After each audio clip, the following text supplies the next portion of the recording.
نحمده ونصلي ونسلم على رسوله الكريم اما بعد فاعوذ بالله من الشيطان الرجيم بسم الله الرحمن الرحيم الطلاق مرتان فامساك بمعروف او تسريح باحسان ولا يحل لكم ان تاخذوا مما اتيتموهن شيئا الا ان يخافا الله يقيم حدود الله صدق الله مولانا العظیم. معزز سامعین کرام، سورہ بقرہ آیت 229 کا ایک جز تلاوت کرنے کا شرف حاصل ہوا.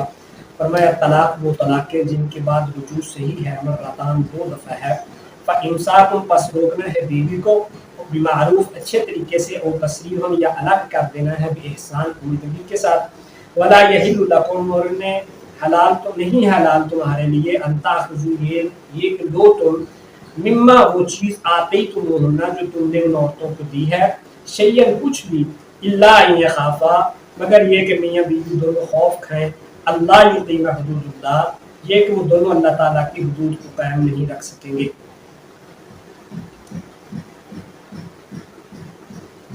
معزز سامعین کرام، پچھلی آیت میں عدت کا مسئلہ بیان ہوا کہ عدت کتنی ہے.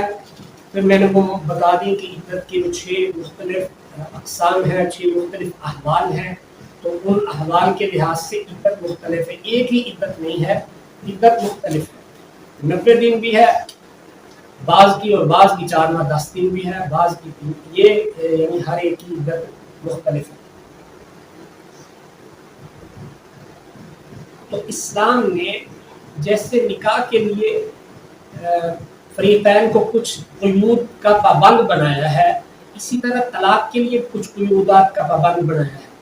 جیسے نکاح ہر ایک سے نہیں ہو سکتا، یعنی نکاح میں ایک تو معاہدہ ہے، عقد ہے، ایک دوسرے کے ساتھ معاہدہ ہے، لیکن اسلام نے نکاح کو معاہدے سے بڑھ کر عبادت کا رنگ دیا ہے، عبادت کی حیثیت دی ہے.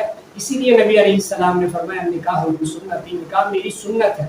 بلکہ ایک حدیث شریف میں فرمایا نکاح تمام انبیاء کی سنت ہے سوائے حضرت یحییٰ کی. تمام انبیاء کرام علیہ السلام نے نکاح فرمایا ہے. حضرت عیسیٰ علیہ السلام قرب قیامت میں واپس آئیں گے اور نکاح کریں گے. یہ ایک اجتماعی معاہدہ ہے، لیکن اس کے باوجود کچھ قیود ہیں. حرمت علیکم امہاتکم، یعنی ہر عورت سے نکاح نہیں ہے، ماں سے، بہن سے، بیٹی سے، پھوپھیوں سے، خالہوں سے، پھر اپنی رضائی رشتہ داروں سے. یہ سورہ نساء میں تفصیل سے ہے. ان سے، اپنے خوش دامن سے، ساس سے، ان سے نکاح جائز نہیں ہے. تو جیسے یہ جو ہے نکاح کے لیے یہ شرائط متعین کی ہیں، اسی طرح گواہ کا ہونا، گواہ ہو، بلکہ اذن اعلان عام ہو، لیکن اعلان عام نہ ہو تو کم از کم 2 گواہ ہو تو نکاح منعقد ہوگا، ورنہ نکاح منعقد نہیں ہوتا. اگر 2 لوگ آپس میں طے کر لیں، مہر بھی متعین کر دیں اور ایک دوسرے سے راضی بھی ہو، اس کے باوجود اس کو نکاح نہیں کہیں گے جب تک ان کے پاس گواہ نہ ہو. تو اسی طرح تو جب یہ نکاح ہوتا ہے تو پھر معاہدے کے مطابق خاوند سے بیوی اپنا خرچہ بھی طلب کرے گی، پھر وہ مکان بھی طلب کرے گی، پھر وہ کپڑے بھی طلب کرے گی. تمام چیزیں یہ خاوند کے ذمے ہو جاتی ہے بیوی کے لیے، یہ تمام چیزیں دینا اپنی حیثیت کے مطابق یہ طلب کرے گی.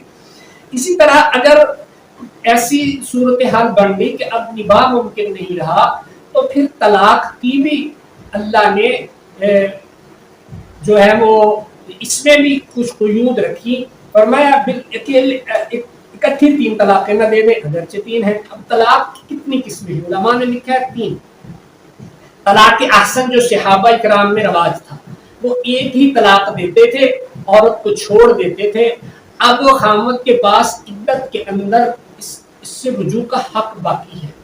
اگر تو کوئی ترتیب بن گئی، قرآن مجید میں حکم من اہلہ و حکم من اہلہا، دونوں خاندانوں سے کچھ بڑوں نے مل کے صلح کی کوشش کرے، حکم کوشش کرے، تو اصلاح کی کوئی صلح کی کوشش سے بار آور ہو گئی تو پھر اب اس کو نکاح کی ضرورت نہیں ہے. ایسے یہ عدت کے درمیان اس کو واپس بلا لیتے.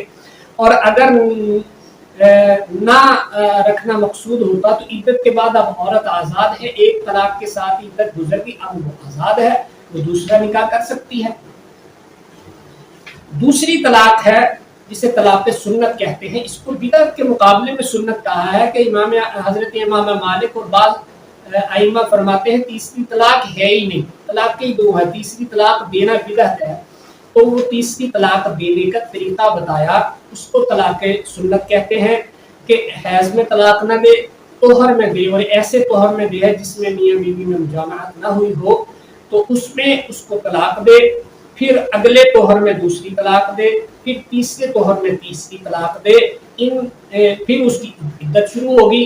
تو یہ 6 ماہ کا یا کم و بیش اس سے بھی زیادہ یا کم کا یہ جو وقت ملے گا، اس درمیان دونوں کو سوچنے کا موقع ملے گا۔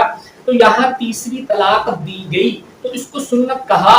بدعت اس کے مقابلے میں جو تینوں اکٹھی دیتے ہیں اس کے مقابلے میں جس کو ائمہ نے بدعت کہا ہے اس کے مقابلے میں اس کو سنت کہا۔ بدعت یہ ہے کہ اکٹھے تین دے دی یا حالت حیض میں طلاق دے دی، تو یہ تینوں اس کو بدعت کہا۔ طلاق و مرتان، طلاق رجعی 2 ہے، ایک طلاق دینے کے بعد رجوع ہو سکتا ہے، صریح الفاظ میں طلاق دی 2 کے بعد رجوع ہو سکتا ہے۔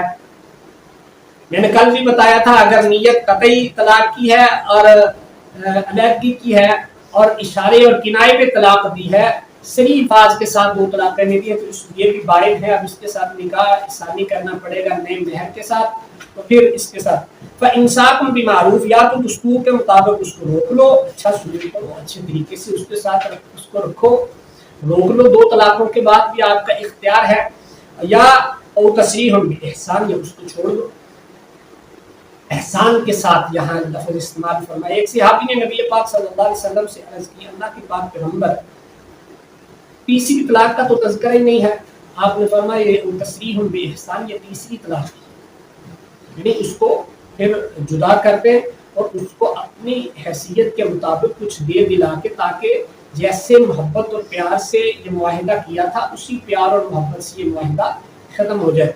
تو باقی معاہدوں سے یہ مختلف اس لیے ہو گیا نکاح کہ باقی معاہدے جیسے کسی نے ختم کیا ختم ہو گئے، تو یہ اسی وقت ختم نہیں ہوا بلکہ 3 ماہ تو اس کو اختیار باقی رہا، پھر اس کے بعد اس کی عدت میں وہ اس کو خامد کو اختیار رہا کہ یہ معاہدے کو واپس لوٹا سکتا ہے۔